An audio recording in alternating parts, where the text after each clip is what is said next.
श्री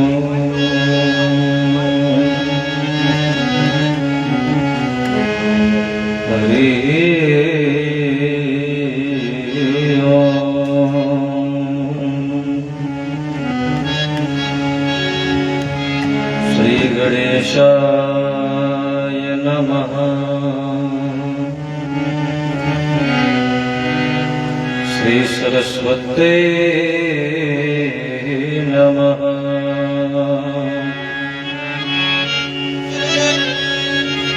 श्रीमातृपितृचरणकमलेभ्यो नमः। श्री सद्गुरुचरणकमलेभ्यो नमः।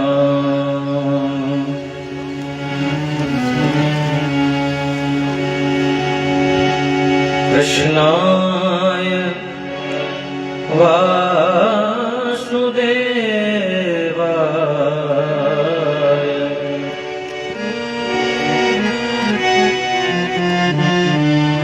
देवकी नंदनाय च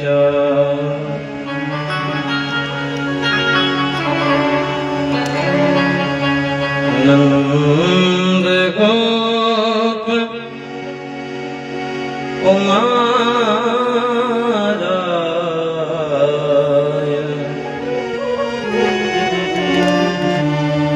गोविंदाय नमो नमः।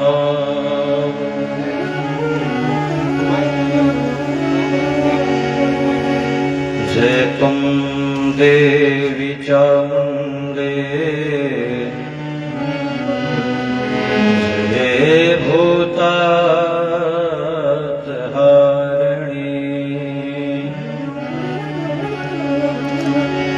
जय सर्वगते देवी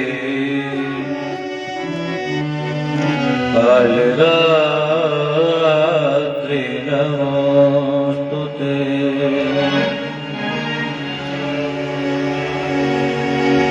श्री राम राम रघुनंदन राम राम।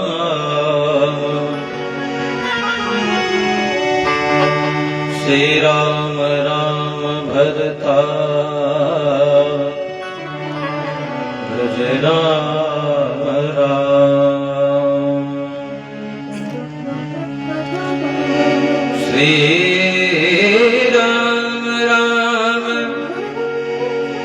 रण कर कस राम राम। श्री राम राम शरणं भव राम राम।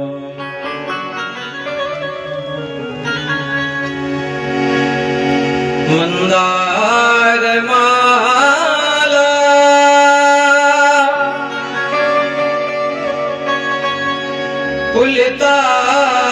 पुलिताल गाये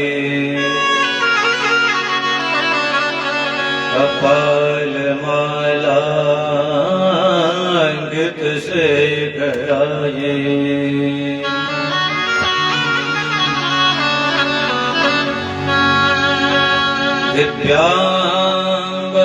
दिव्यांबराय च दिगंबराय नमः शिवाय च नमः शिवाय।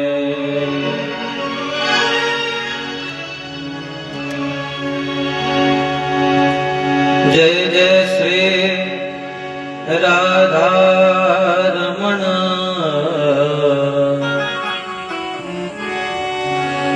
जय जय नवल किशोर।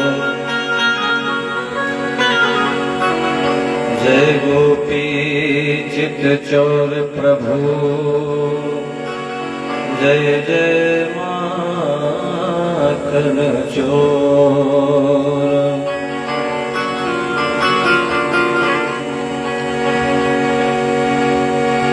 उर को ब्रज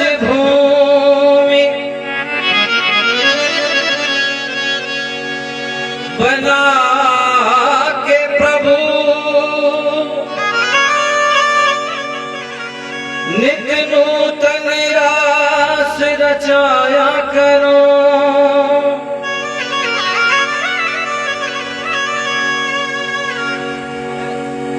नित नूतन रास रचाया करो। नंदराय घेनो मंझार नवे। नित बैठ के बंसी बजाया करो।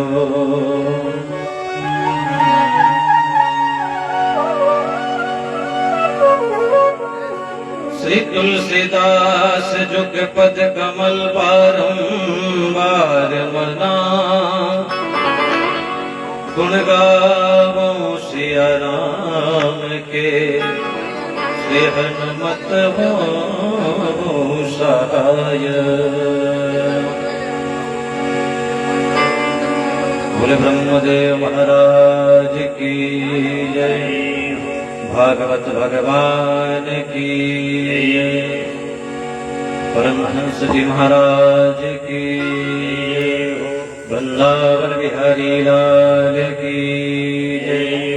राधा रानी की जय हो। हनुमान जी महाराज की जय। सद्गुरुदेव भगवान की जय हो। ग्राम के समस्त देवी देवताओं की जय हो। संत समाज की जय हो। सद्गुरुदेव भगवान की जय हो।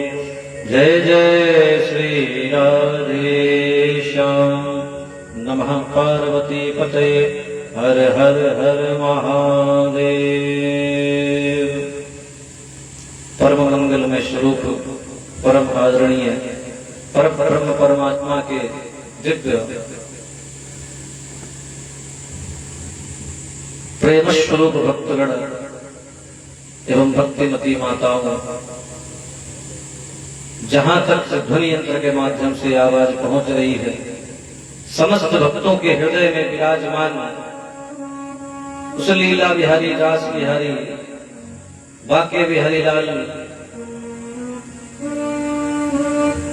प्रभु श्री वाक्य बिहारी लाल के प्रत्यक्ष वांगमय स्वरूपा श्रीमद् भागवत महापुराण के चरणों में और आप सभी के हृदय में विराजमान उस पर ब्रह्म परमात्मा को यहीं से सादर प्रणाम करते हुए श्री राम मैं सब जग जाने करो प्रणाम जोर जुग पानी। मंच पर विराजित गंधर्वगण, आचार्य प्रवर, सभी को यथा योग अभिवादन। आइए प्रभु की दिव्य अमृतमय गौरव गाथा में प्रारंभ प्रवेश करने के पूर्व अपने मन को वहीं ले चलते हैं जहां राजा परीक्षित गंगा के तट पर बैठकर भगवान के चरणों में मन को लगाकर अपने कल्याण के लिए भगवान की अमृतमय कथाओं को श्रवण कर रहे हैं। आइए हम भी अपने मन को वाणी के द्वारा वहीं लेकर चलते हैं भगवान की दिव्य संकीर्तन में प्रवेश करते हुए। बोले वृंदावन बिहारी लाल की जय।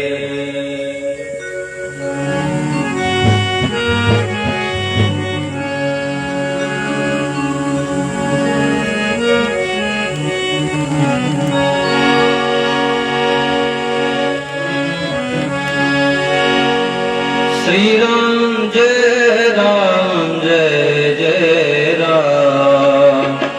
श्री राम जय राम जय जय राम।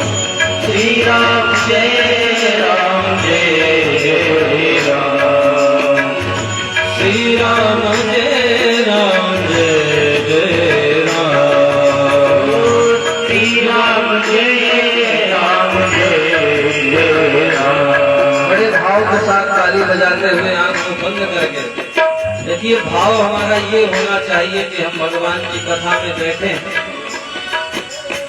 भगवान कि कृपा कब होती है, जब अपने स्तन को ही हम भूल जाएं कि हम कहाँ पर विराजमान हैं। बिल्कुल भूल जाइए, आंख बंद करके ताली बजाते हुए भगवान का परमात्मा का ध्यान करते हुए अक्षर कीर्तन करें।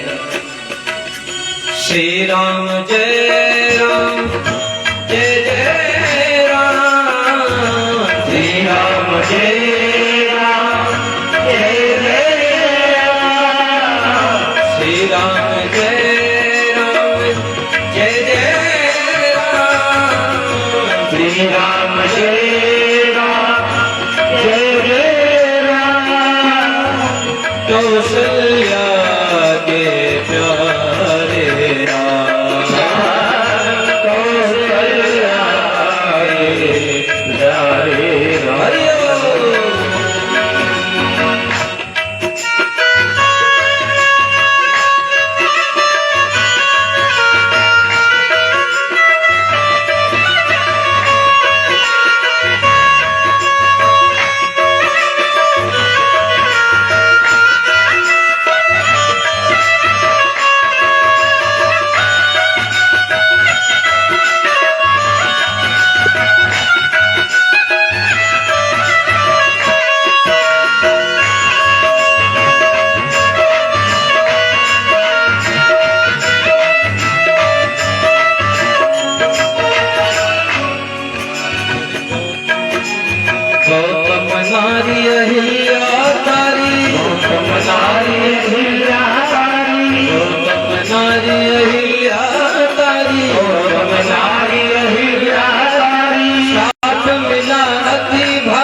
श्री राम जय राम जय जय राम, श्री राम जय राम जय जय राम, जय सिया राम जय जय सिया राम, जय सिया राम जय जय सिया राम। हाथ के साथ ताली बजाते हुए संकीर्तन करिए।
प्रभु कृपा करो यही भांति, प्रभु कृपा करो यही भांति, अब प्रभु कृपा करो यही भांति, अब प्रभु कृपा करो यही भांति, सब तज भजन करो दिन राति,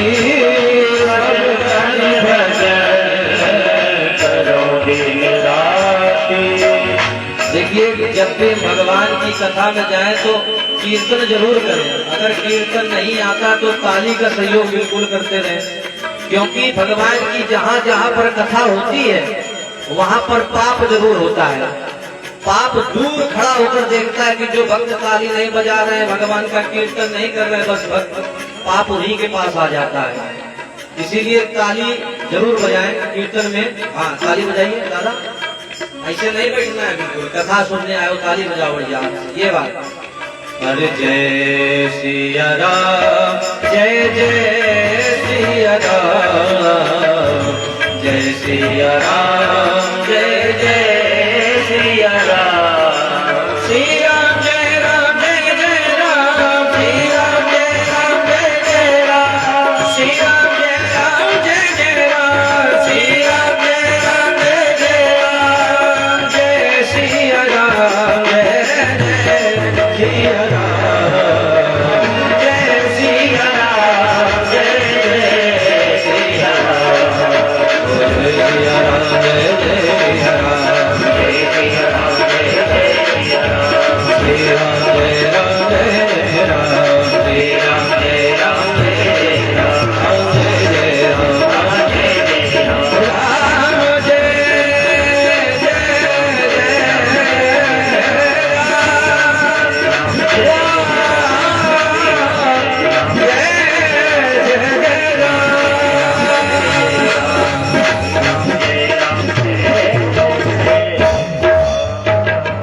बोले सीताराम भगवान की जय बोले वृंदावन बिहारी लाल की जय बोले ब्रह्मदेव महाराज की जय वाके बिहारी लाल की जय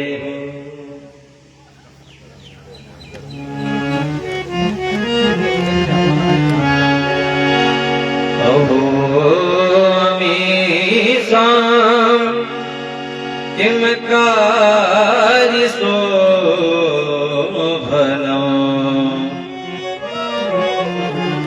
प्रसन्नेषा सुदुत स्वयं हरि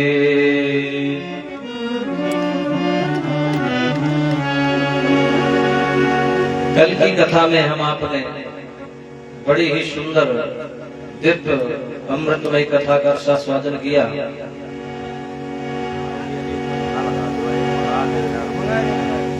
भगवान ऋषभदेव के पुत्र जड़ भरत की कथा, भरत जी की कथा हम आपने श्रवण करी।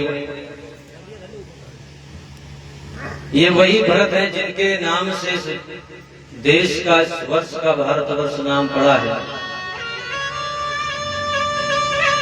अपने देश में 3 भरत जी हुए हैं। एक तो भरत हुए राजा दशरथ के प्रभु श्री राम के सबसे छोटे भैया राजा भरत,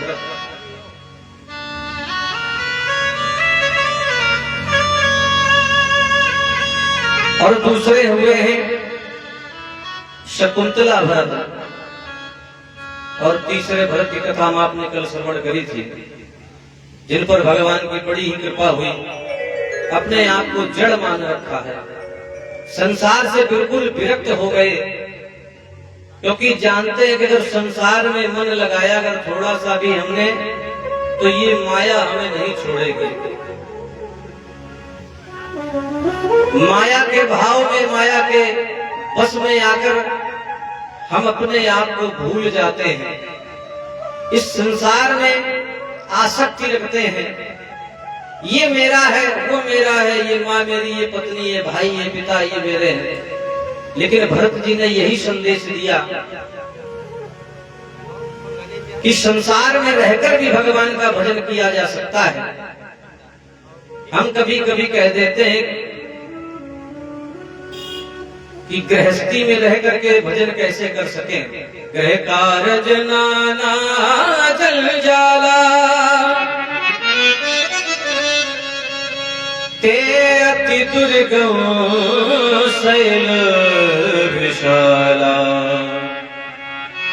संसार में इतने दुख है, परिवार में मनुष्य फंसा है, कैसे भगवान का भजन करे। लेकिन भरत जी ने यही शिक्षा दी है।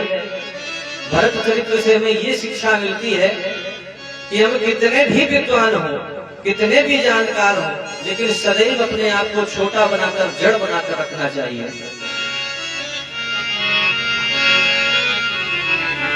क्यों? क्योंकि संसार से थोड़ा सा भी हमने लगाव अगर किया तो हमारा मार्ग छूट जाएगा, जिस मार्ग के लिए हम आए हैं। इसीलिए संसार में, हमने पहले भी कहा था, संसार में रहो।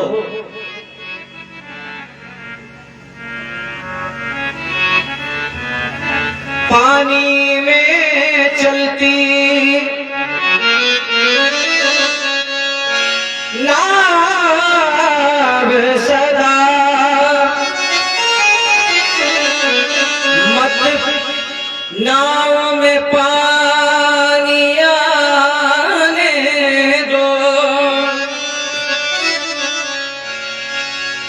जब हम कभी देखते हैं नदी में नाव होती है तो नाव के नीचे पानी होता है। जब तक नाव के नीचे पानी रहेगा तब तक नाव चलती रहेगी, और जिस दिन नाव के अंदर पानी आ गया तो ये नाव डूब जाएगी। ठीक इसी प्रकार ये संसार रूपी सागर में, इस भव सागर में जब तक हमारी जीवन रूपी नैया ऊपर चलती रहेगी भगवान के चरणों तक, तब तक तो कुछ नहीं होगा। जब तक ये संसार रूपी नौका में पानी जिस दिन आ गया तो उसी दिन हमारा जीवन व्यर्थ हो जाएगा। इसीलिए भरत जी यही शिक्षा देते हैं। वही भरत जी जिनके नाम से भारतवर्ष पड़ा है, और ये पृथ्वी बहुत सौभाग्यदायी पृथ्वी है जहां पर हम लोग रह रहे हैं, तो भारतवर्ष है। देखिए, अपने ही इस देश को भारत माता क्यों कहा जाता है? कभी किसी और देश को सुना है कि इंग्लैंड माता, ऑस्ट्रेलिया माता है, रूस माता? भारत माता क्यों कहा जाता है?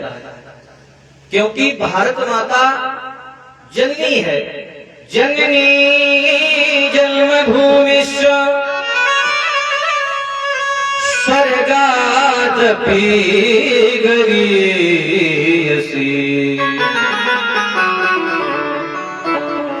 क्योंकि इस भूमि पे न जाने कितनी माताएं देवियां हुई हैं जिन्होंने अपने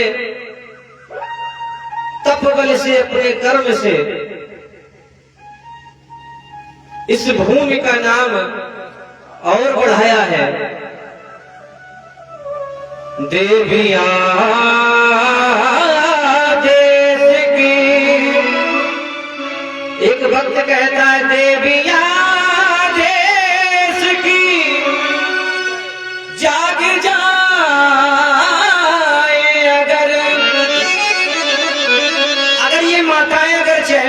संसार बिल्कुल ही बदल सकता है। क्यों? क्योंकि अगर धर्म देखा जाए तो धर्म माताओं के ही द्वारा होता है।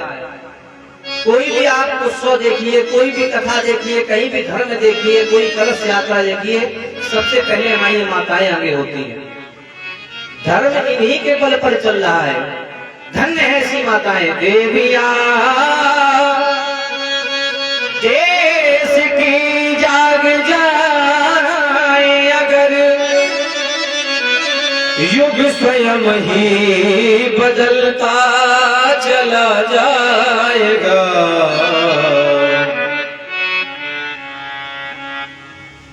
किसी ने कहा कि भारत में माताएं इतनी महान क्यों हो गई?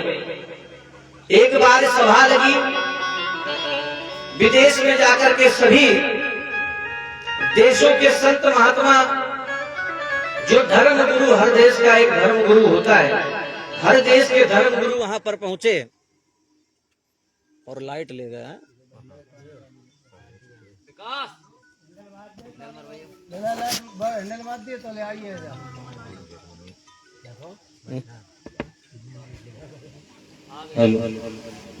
बोले वृंदावन बिहारी लाल की जय। जयकारा थोड़ा आप लोग तेज लगाया करें। एकादशी परसों है परीक्षित जी, आवाज तो बढ़िया बिल्कुल व्यवस्थित फिट हो बिल्कुल है। हाँ, तो जयकारा भी तेज लगाए।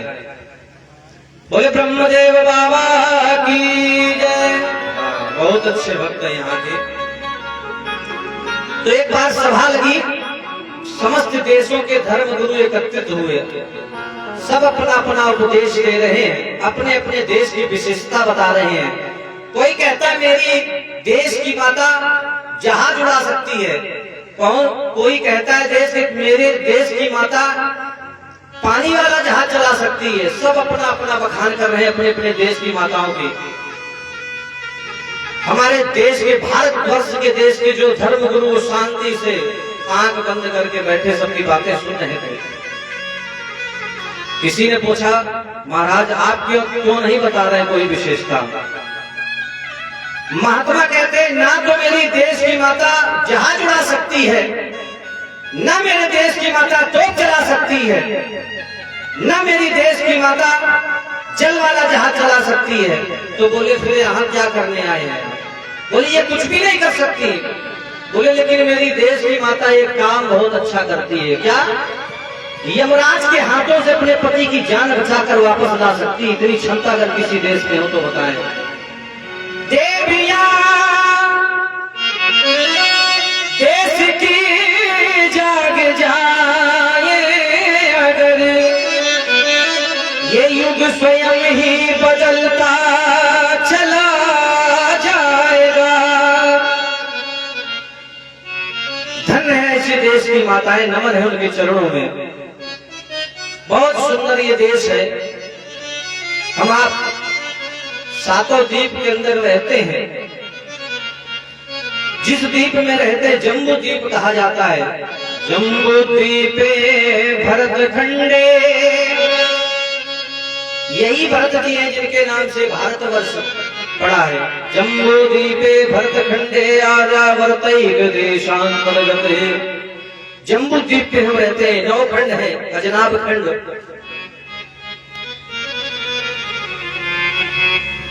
परीक्षित जी महाराज ने एक प्रश्न किया, प्रभु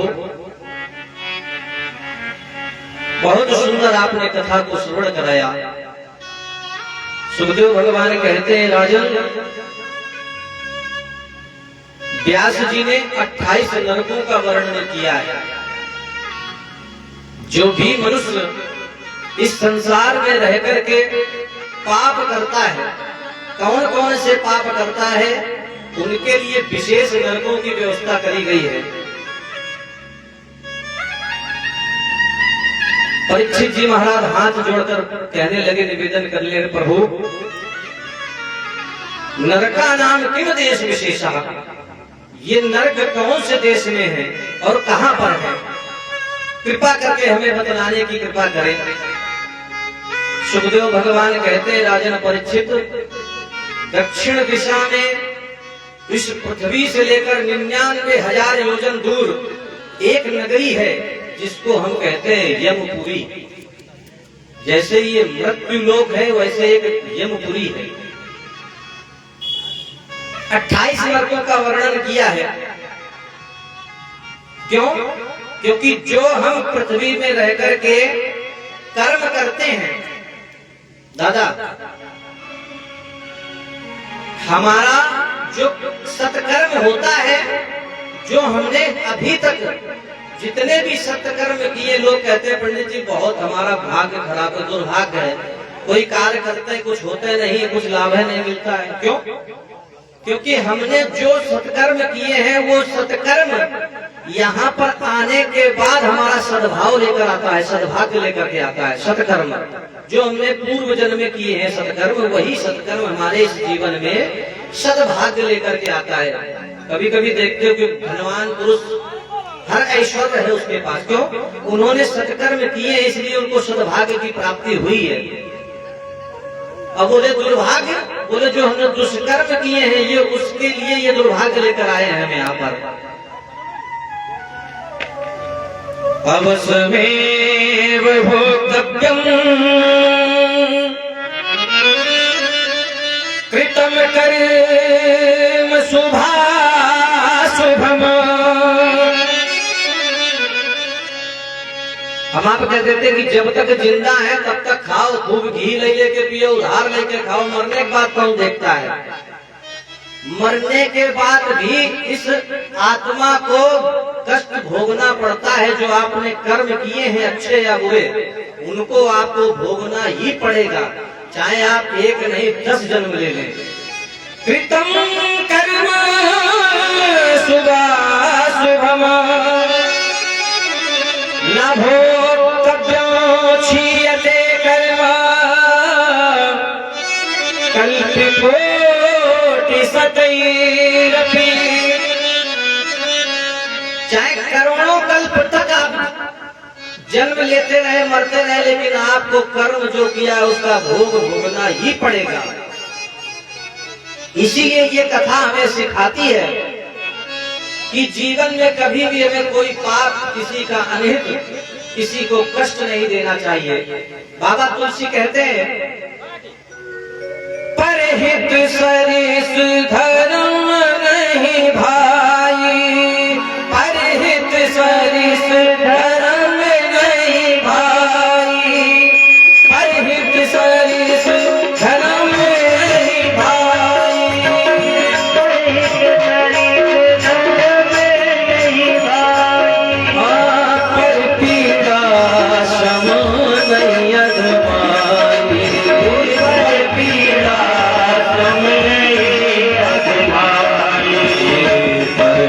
सरिस धर्म नहीं भाई, परहित सरिस धर्म नहीं भाई, पर पीड़ा सम नहीं अधबाई, पर पीड़ा सम नहीं अधबाई।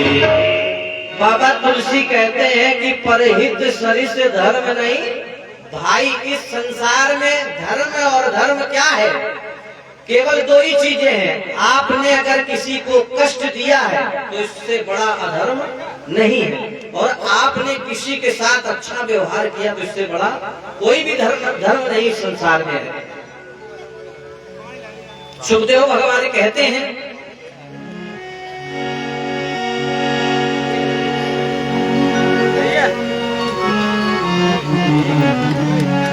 28 नरकों का वर्णन किया है सुखदेव भगवान ने। बोले पहला नरक है तामिष्ट। ध्यान से सुने आप लोग। पहला नरक है तामिष्ट, दूसरा अंध तामिष्ट, रौरव, महारौरव, कुंभीपाक, कालसूत्र, असित पत्रवन, ऐसे 28 नरकों का वर्णन किया है भगवान सुखदेव ने। बोले जैसा हम कर्म करते हैं उसी कर्म के अनुसार हमें नरक में भेजा जाता है। जैसे कभी हम लोग रेलवे स्टेशन पे जाकर रिजर्वेशन करवाते हैं तो वहां पर एक चार्ट बना होता है, श्रेणी लिखी होती है, वयस्क श्रेणी, वृद्ध श्रेणी। तो जैसा आप कर्म का मतलब हो गया जैसा गुड़ डालोगे उतना मीठा होगा। आपने अगर कर्म अच्छा किया तो उतनी ही श्रेणी अच्छी मिलेगी। तो सुखदेव भगवान कहते हैं जो लोग संतों का अपमान करते हैं, कभी कभी हमारे दरवाजे पर द्वार पर कोई संत भगवान आ जाते हैं भिक्षा के लिए, तो हम उन्हें दुत्कार करके भगा देते हैं। जो संतों का अपमान करते हैं, जो ब्राह्मणों का अपमान करते हैं, और सबसे ज्यादा जो गाय की हत्या करता है, गाय को मारता है, उसको कुंभीपाक नरक में भेजा जाता है। कुंभीपाक नरक समझते हैं आप दादा?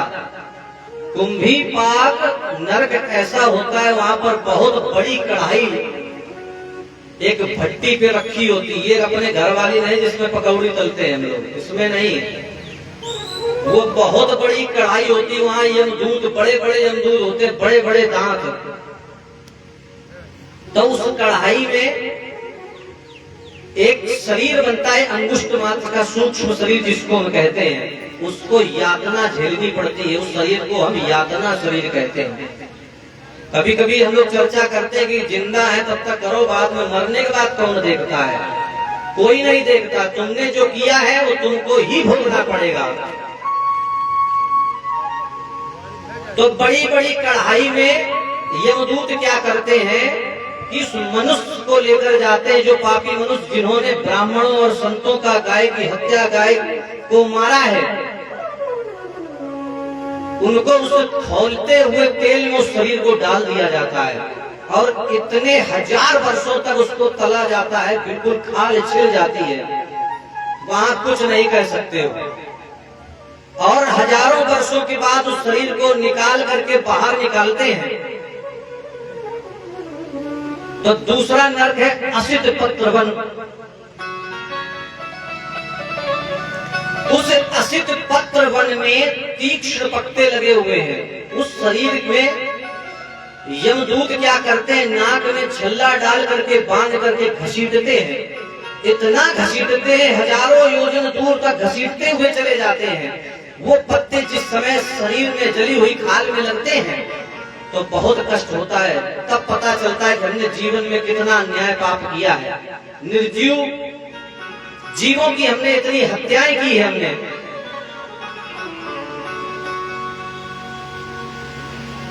इतना दौड़ाया जाता, जब जीव नहीं दौड़ पाता है तो उसको घसीटते हुए ले जाते हैं।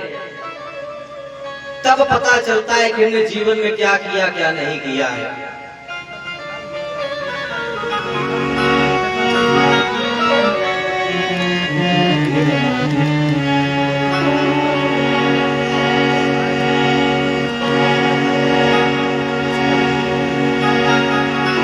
बोले वृंदावन बिहारी लाल की जय।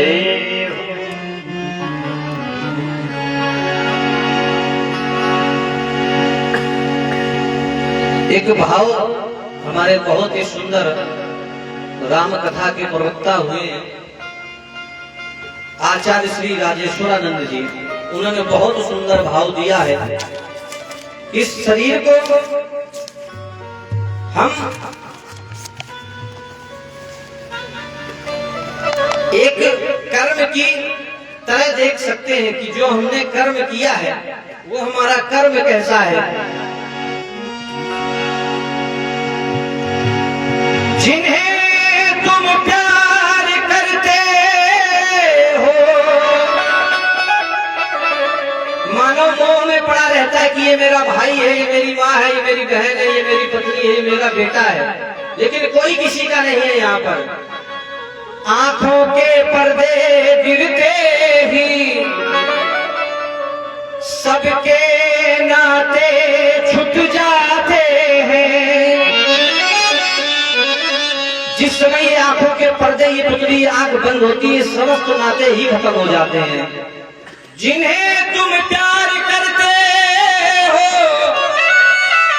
वही तुमको जलाएंगे। जिन्हें हमने बहुत प्रेम किया, क्यों? अपने शरीर से ही हमने इतना प्रेम कर लिया। कहीं धूप लग जाती है, माचिस की तीली अगर छू जाए तो बहुत कष्ट होता है। और जब मनुष्य मरता है तो पूरे शरीर को जलाया जाता है। जिन्हें तुम प्यार करते हो वही तुमको जलाएंगे। जला करके बहा करके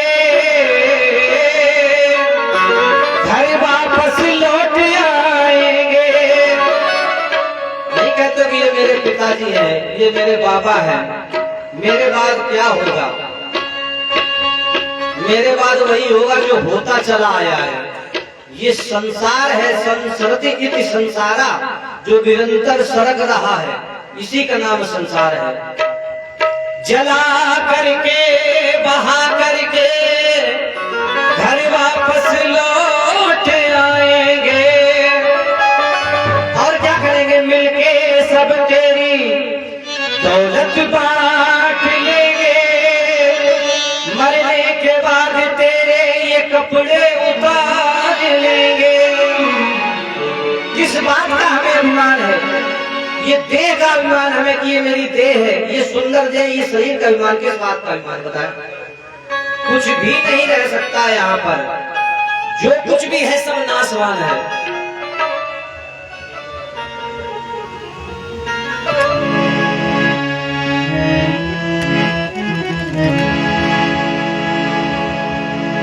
सुखदेव भगवान कहते हैं ये शरीर एक किराए का घर है।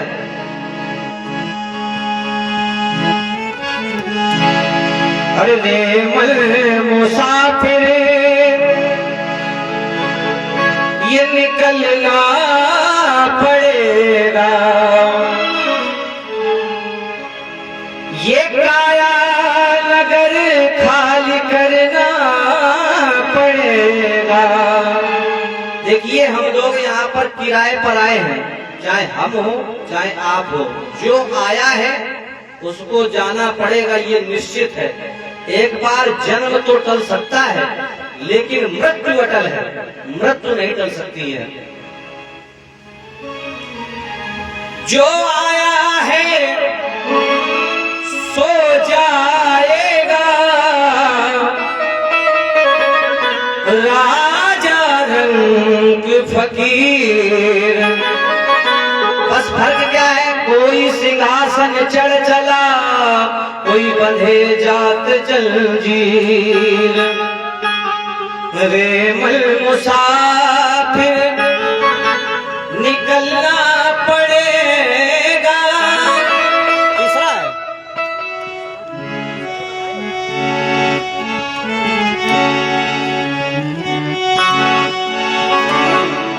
रे मल मुसाफिर निकलना पड़ेगा। ये काया नगर खाली करना पड़ेगा। मुसाफिर निकलना पड़ेगा, ये काया नगर खाली करना पड़ेगा। केवल मुसाफिर निकलना पड़ेगा, काया करना पड़ेगा। केवल मुसाफिर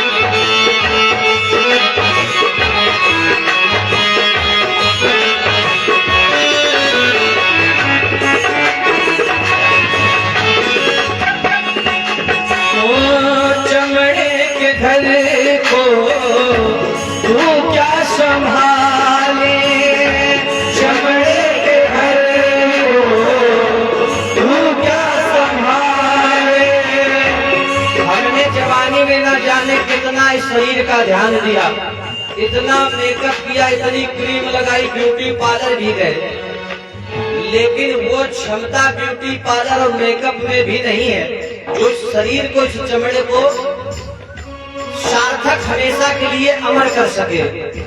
चमड़े के घर को तू क्या संभाले, चमड़े के घर को तू क्या संभाले।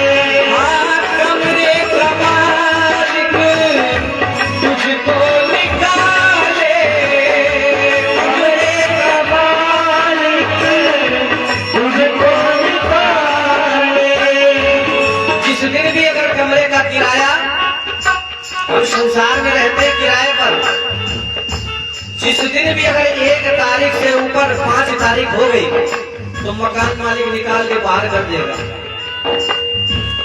लेकिन संसार का जो मकान मालिक है उससे अगर हाथ अगर जोड़ लेंगे, अगर कह देंगे हम मालिक कि 1-2 दिन और बढ़ा दो, तो हो सकता है कि वो रहने दे। लेकिन वो संसार का जो मालिक है वो समय नहीं देगा। समय अगर पूरा हो गया, ये घड़ी हरगिज न टाली जाएगी, ये घड़ी बिल्कुल टाली नहीं जाएगी। जिस समय समय आ जाएगा, कमरे का मालिक जब तुझको निकाले, कमरे का मालिक जब तुझको निकाले, कमरे का किराया भी, कमरे का किराया भी भरना पड़ेगा, ये काया खाली करना पड़ेगा। केवल मुसाफिर निकलना पड़ेगा, ये काया नगर खाली करना पड़ेगा।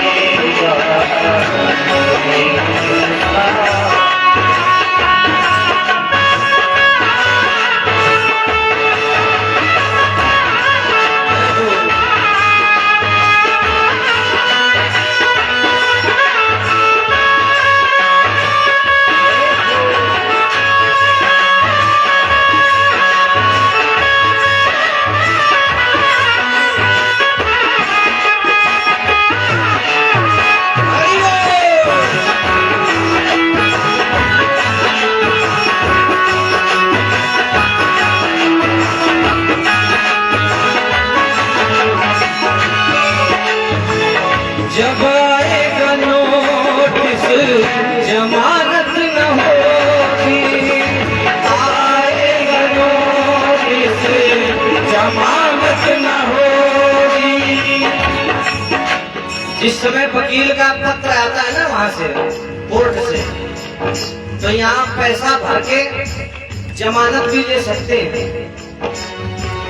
और लेकिन जब वहां से नोटिस आएगा तो कोई जमानत मंजूर नहीं होगी।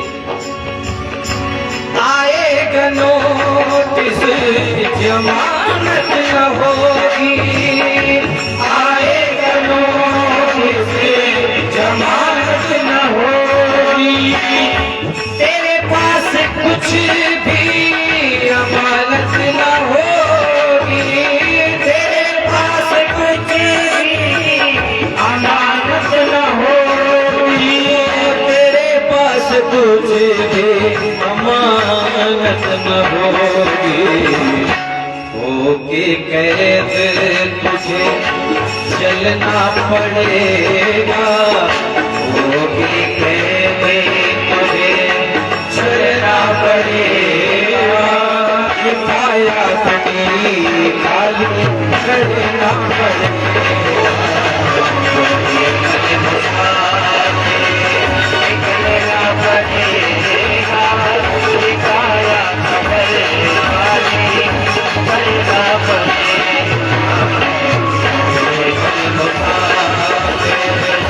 चलना पड़ेगा, आया खुदी खाली करना पड़ेगा, आया खुदी खाली करना पड़ेगा, आया खुदी खाली करना पड़ेगा।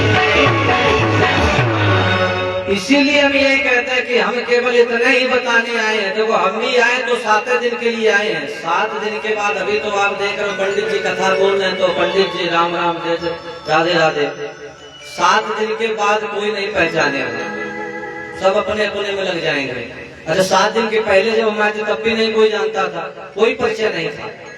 अब परिचय है, लेकिन परिचय कब तक है? जब तक ये 7 दिनों की अवधि तब तक परिचय है। उसके बाद फिर हम अपने में लग जाएंगे। बात मानो न मानो ये खुशी आपकी, हम मुसाफिर हैं कल अपने घर जाएंगे।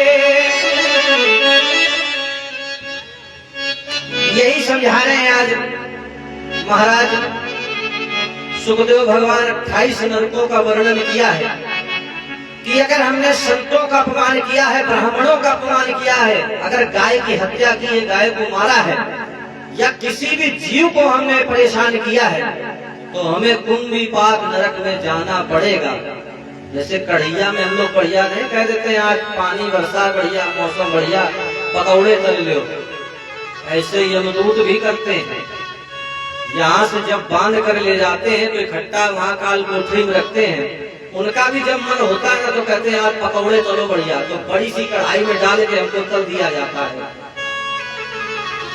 आज जब सुखदेव भगवान ने 28 नरकों का वर्णन किया तो आज परीक्षित महाराज कपने लगे, भयंकर शरीर से पसीना छूट गया, हाथ जोड़कर खड़े हो गए कि प्रभु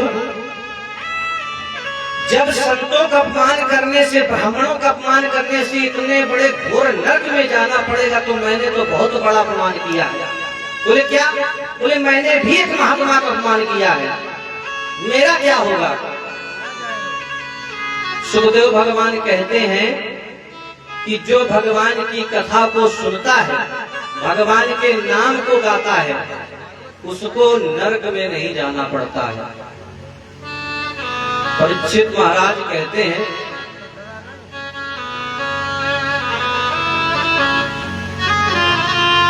कि कोई ऐसा भक्त हुआ है जिसने नाम प्रभु का लेकर जीवन भर पाप किया हो और अंत में नाम लिया हो, उसका उद्धार हुआ हो? सुखदेव भगवान कहते हैं हाँ, क्यों नहीं। एक ऐसा ही भक्त हुआ है प्रभु का।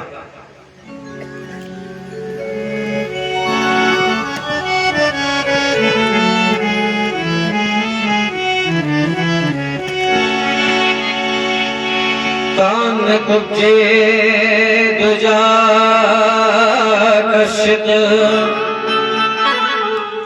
दासी पत्र अजा मिला। अपने ही आपके पास में कन्नौज नगरी है। ये इसी कन्नौज नगरी के समीप एक पंडित जी रहा करते थे, जिनका नाम अजामिल है।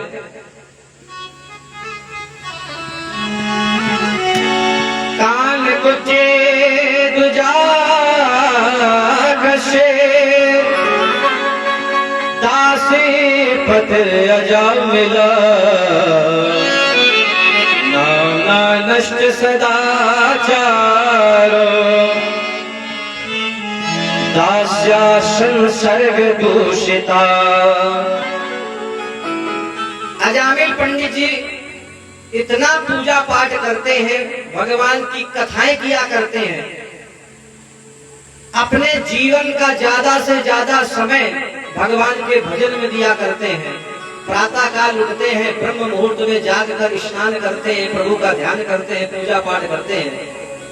ये इनकी दिनचर्या निरंतर चलती रहती है। एक दिन पंडित जी के पिताजी ने कहा कि बेटा कुछ पुष्प तोड़कर हमें यहाँ पर देव, आकर हमें भी पूजा करनी है। तो अजामिल पंडित जी जंगल जाते हैं और पुष्प तोड़ने के लिए एक वृक्ष पे चढ़ जाते हैं। तो एक वृक्ष देखते हैं कि एक गणिका, एक वैश्या दुराचार कर रही थी। अजामिल पंडित जी का भाव बहुत शुद्ध है, भगवान की भक्ति किया करते हैं, लेकिन जिस समय उस गणिका को देखा, पापाचार में रत हुए गणिका को जिस समय अजामिल पंडित ने देखा, आज नेत्रों के द्वारा पाप हृदय में उतर गया।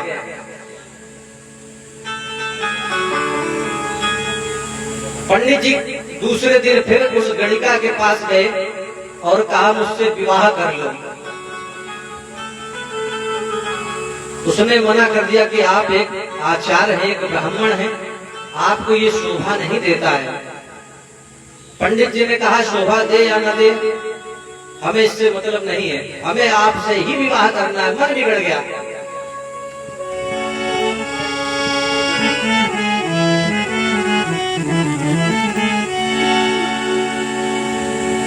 आज अजामिल पंडित जी के घर वाले आए, पत्नी आई, उनके बच्चे भी आए, लेकिन अजामिल पंडित जी नहीं माने और गणिका को लेकर चले गए। इतना पाप करते हैं, गणिका ने कहा कि अब पंडित जी ये माला और ये झोली और टीका ये सब एक झोला में बांध के रख दो, अब ये नहीं चलेगा। यहाँ पे आपके घर की बात अलग थी कि माला फेरो, बोले अब केवल यहाँ पर ये चाहिए कि हमें धन चाहिए, कैसे भी आप कहीं से भी धन लेकर आए। आज इतना बड़ा ये बदमाश बन गया कि घोड़े पे बैठ कर जाता है, काली पट्टी बांध करके। जो भी संत महात्मा सीधे साधे पुरुष मिलते हैं उनको लूट कर आ जाता है, और अगर वो धन नहीं देते हैं तो बहुत मारता है। आज इतना अत्याचार पापाचार कर रहा है, इसके पाप की कोई सीमा ही नहीं रही। भगवान की लीला, एक दिन अयोध्या से कुछ संत वृंदावन के लिए जा रहे थे, दर्शन करने के लिए संकीर्तन करते हुए जा रहे थे। क्या संकीर्तन करते हुए, आइए हम लोग भी संकीर्तन करें।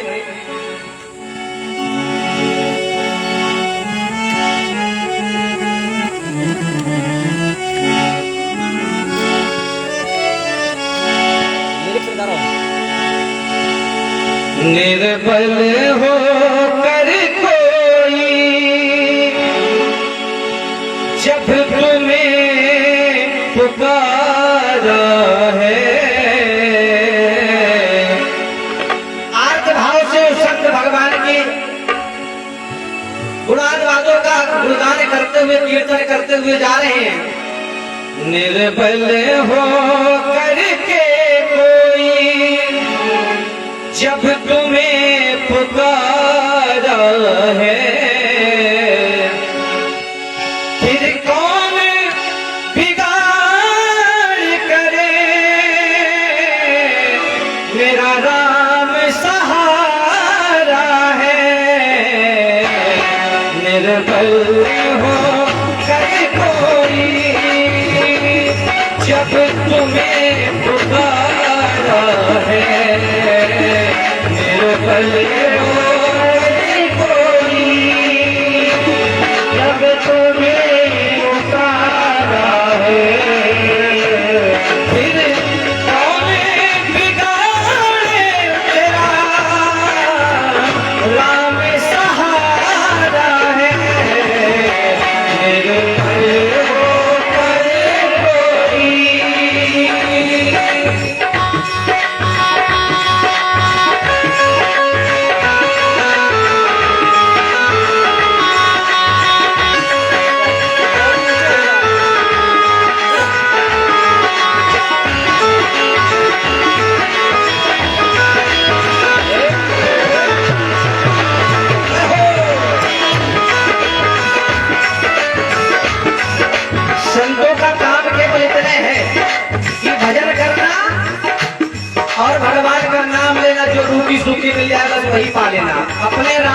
में रहते हैं, क्योंकि संतों का काम ही यही है।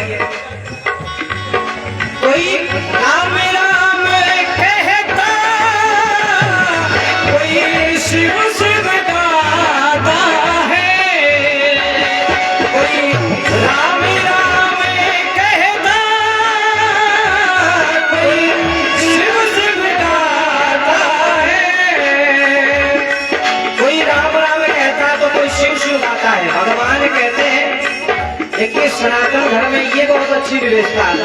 क्या है कि हमें अगर लक्ष्मी मैया अगर नहीं समझ में आ रही तो आप सरस्वती माता की पूजा करो, शंकर जी नहीं समझ में आ रहे तो हनुमान जी की पूजा करो, बस कुछ भी करो, केन केन प्रकारेण भगवान से आप जुड़े रहो। कोई कृष्ण कृष्ण कहता, कोई राधा गाता है, कोई कृष्ण कृष्ण कहता, कोई राधा गाता है। हमें ये भी प्यारा है, हमें ये भी प्यारा है, हमें वो भी प्यारा है। कौन बिगाड़ करे, मेरा नाम सहारा है, निर्बल हो गए कोई।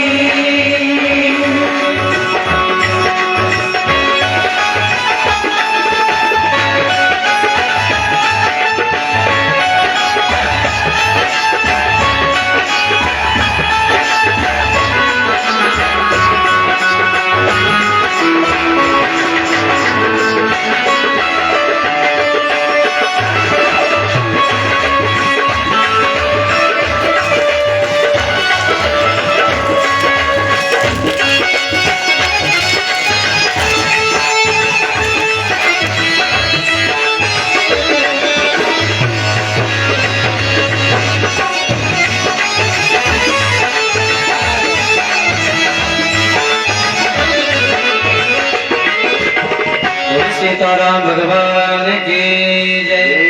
तो संत महात्मा आज अयोध्या से वृंदावन की ओर जिस समय चले तो कन्नौज नगरी के ही समीप से निकले तो रात्रि हो गई। तो जिस समय रात हो गई तो ये हुआ कि अब कहीं विश्राम किया जाए, सुबह जब होगी तो फिर अपनी यात्रा प्रारंभ करी जाएगी। संतों ने देखा है कि गांव है, तो देखा, कुछ लोगों से पूछा कि महाराज कोई ब्राह्मण का घर है जहाँ पर हम रात्रि विश्राम कर सके।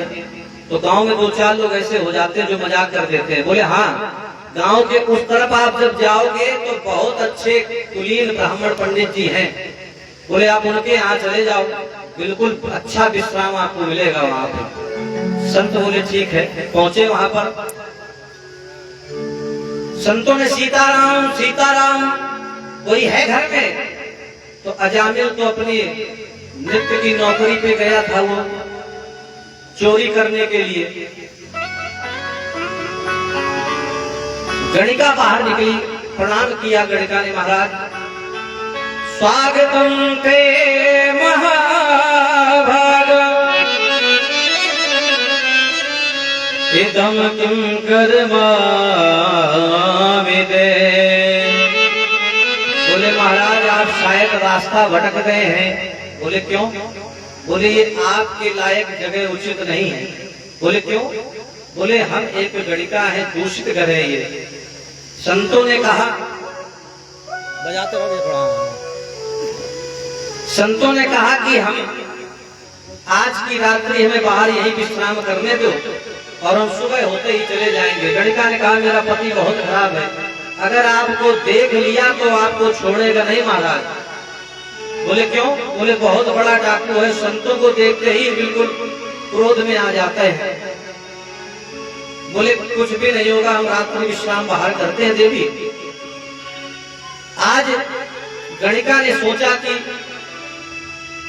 बिना भगवान की कृपा के संतों का दर्शन नहीं होता है, क्योंकि अगर संत दर्श हो गया तो भगवंत की कृपा अवश्य ही हो जाती है।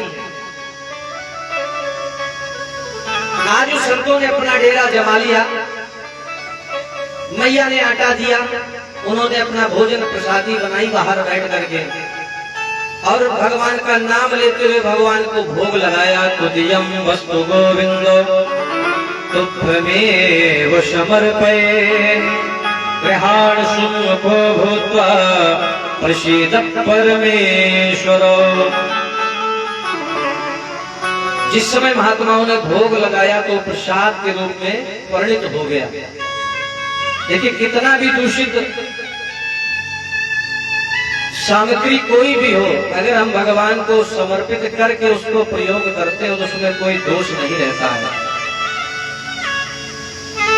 हम प्राय ये देखते हैं, कभी हम जाएं तो बाजार से मिठाई की दुकान से 1 किलो लड्डू जब लेके आएंगे तो आप जब वहां जाओगे दुकान पे तो ये कहोगे भैया लड्डू 1 किलो दे दो, तो वहां से जब लेके आओगे तो वो लड्डू रहेगा, लेकिन जब भगवान के ऊपर चढ़ जाएगा तो आप उसको लड्डू नहीं कहेंगे, फिर आप ये कहेंगे ये प्रसाद बांट दो, ये नहीं कहेंगे लड्डू बांट दो भैया। तो उन्होंने भोग लगाया, भगवान का कीर्तन रात्रि जागरण करते रहे। रात्रि के आखिरी पहर में अजामिल वापस आया, देखा कि कपड़े टंगे हुए संतों के, कौन मेरे घर में आया है। बड़ा क्रोधित हुआ, संतों ने कहा क्रोध न करो, बैठो यहाँ पर। आज इसने संतों को प्रणाम किया, बोले क्या करते हो? बोले कुछ नहीं, हमारा यही कार्य है। ले बाशल दे छड़ाई नात हमारी यही शिवकाई। बोले जो आप ये कमंडल, ये माला और ये चिमटा मजीरा लिए घूम रहे हो, अगर हमारे घर के अगर कहीं बाहर होते तो ये सब हम छुटा लेते हैं। अब वो तो मेरे घर में हो आप, इसलिए हम कुछ नहीं कह रहे हैं। गणिका ने कहा कुछ कहिए मत स्वामी।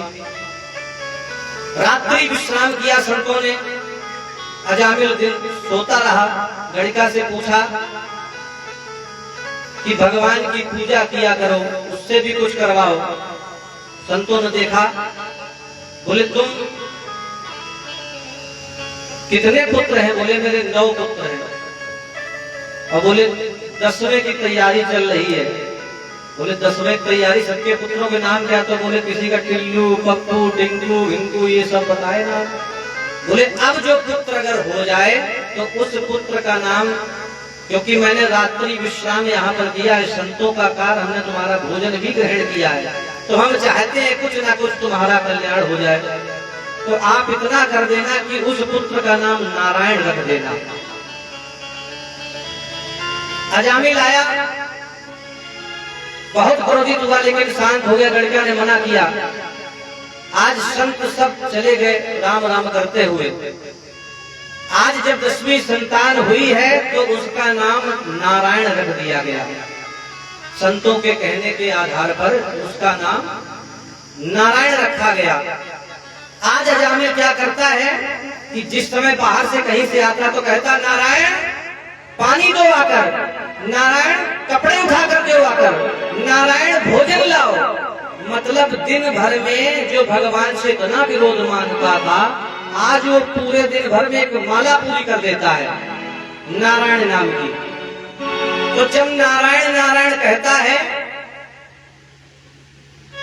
एक दिन की बात, इसका जब समय पूरा हो गया, मृत्यु का समय इसका निकट आ गया, तो इसको यमदूत दिखाने लगे। और इसका पुत्र जो नारायण था वो थोड़ी दूर पर खेल रहा था। तो यमदूतों ने जिस समय रस्सी से इसको बांधा है यम पास में, तो अब ये चिल्लाने लगा, डर गया पूरी तरीके से कि अब तो मैं बच नहीं सकता हूँ। अब ये नारायण नारायण चिल्ला रहा है।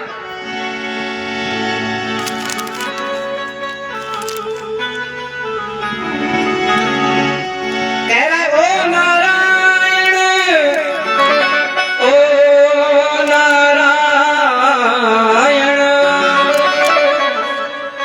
कह रहा कि नारायण नारायण दौड़ो मुझे बचाओ आकर के। इतना तेज उच्च स्वर में इसने आवाज लगाई है कि इसकी आवाज बैकुंठ तक चली गई आज।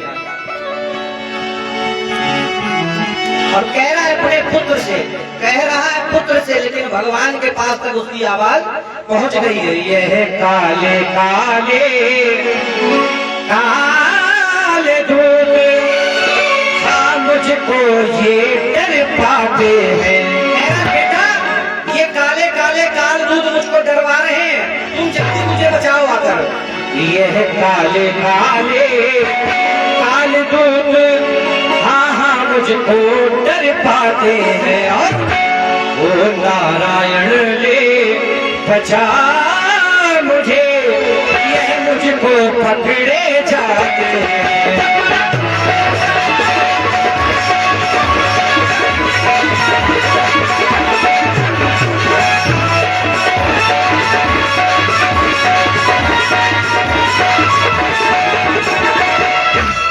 नारायण नारायण चिल्ला रहा है, इतनी तेज उच्च स्वर में इसने आवाज लगाई कि इसकी आवाज बैकुंठ तक चली गई। एक बार बोलिए सभी लोग, राधे राधे। जोर से बोलिए, और जोर से बोलिए। अभी आवाज नहीं आ रही। अभी तो आप लोग खा के आए हो, बिल्कुल आए, पसेरी भर अन्न बिल्कुल समेट के खत्म करके आए। जोर से बोलो, राधे राधे, और जोर से, इतना तेज बोलो कि उमरैन तक आवाज पहुंच जाए। एक जगह पंडित जी संकीर्तन करा रहे थे, कह रहे थे सीताराम सीताराम सीताराम कहिए, जाहि विद राखे राम वाई विद रहिए। तो सब तो ताली बजा के सीताराम सीताराम और सपना संकीर्तन कर रहे थे। एक अम्मा अपना चुप नीचे मुंह करे बैठे। तो पंडित जी ने देख लिया, नजर पहुंची तो पंडित जी बोले माता जी काहे नहीं बोल रही है? बोले सीताराम का ही नहीं, लोगों के जिनके नहीं है। तब तक बगल वाली अम्मा ने कहा कि अरे जिज्जी कहा सीताराम, कहा जल्दी। तो पंडित जी फिर बोले सीताराम सीताराम सीताराम कहिए। अभी पंडित जी अम्मा का देख रहे थे सामने, परीक्षित जी जैसे माँ को देख रहे हैं, ऐसे वो पंडित जी बिल्कुल अम्मा को देख रहे थे। कह रहे थे हाँ बोलो सीताराम सीताराम। तो अम्मा जो है शर्म लगी, पता नहीं कहा, तो अम्मा कह तो बोले ये का होता है। अब भाई कैसे बताएं पंडित जी का? तो अम्मा खड़ी हुई थी, बोले पंडित जी जो आप नाम ले रहे हो ये नाम है स्वामी जी का है। अब बताओ एक पत्नी का धर्म बिगड़ जाएगा अगर वो अपने पति का नाम ले ले, बताइए कैसे नाम ले? तो बोले कोई बात नहीं, सीताराम ना कहो तो कम से कम कृष्ण कृष्ण कहो। तो इसीलिए थोड़ा जोर से राधे राधे बोलिए, बोलिए राधे राधे, बोले ब्रह्मदेव महाराज की जय। तो ये जोर से आवाज लगा रहा है नारायण नारायण ले बचा मुझे, मुझे बचा लो अगर नारायण। अरे ये ओ नारायण ओ नारायण, इनको छाती से अलग करो। हम जब तक जिंदा रहते हैं तब तक कुछ नहीं समझ में आता है, जब इंसान की मृत्यु निकट आती है तो उसको बहुत कष्ट होता है। पता है कष्ट मृत्यु का नहीं होता है, उसे कष्ट इस बात का होता है कि ये शरीर छूट रहा है, इस बात का कष्ट है। मृत्यु तो अटल, कष्ट किस बात का? उसको मरने का कोई भय नहीं है, मरना तो सबको है। कष्ट केवल इस बात का कि मेरा धन छूट जाएगा, 10 लाख की एफडी है, ये वो जो हमारा इस दुनिया से संसार से मोह है, ये मोह का कष्ट है। मोह सकल व्याधि कर मूला, बोले इसका कष्ट है। तो जिस समय यमदूतों को देखा, यमदूत पकड़े हुए थे, ओ नारायण ओ नारायण, इनको छाती से अलग करो। ओ नारायण ओ नारायण, इस दीनहीन की खबर सुनो।